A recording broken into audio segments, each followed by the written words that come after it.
خلاص زعلنا على السكور بتاعنا في السات في الانجليش.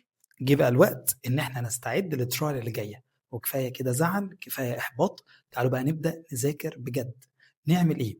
اول حاجه لازم تعملها، لازم تبص على الريبورت بتاعك، الريبورت اللي جالك هتلاقي عندك الاربع او الفور يونتس دول. لازم تشوف ايه اليونت اللي انت وقعت فيها اكتر.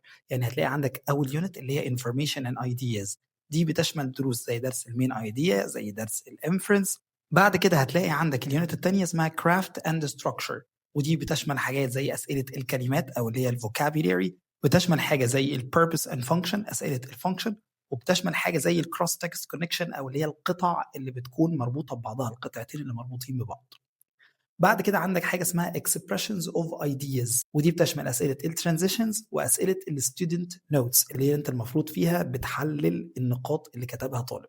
بعد كده آخر حاجة عندنا هي الكونفنشنز أو الستاندرد انجلش كونفنشنز، اللي هو من الآخر الجرامر، أسئلة الجرامر زي البونكتويشن والسبجكت فيرب اجريمنت وغيرها من الدروس. لو انت بقى عندك مشكلة في أي يونت منهم أكتر وعايز تركز عليها، اكتب لنا مهتم أو تواصل معانا وهنقول لك تعمل إيه بالظبط، وهنديك بلان كاملة تمشي عليها. بالتوفيق للجميع.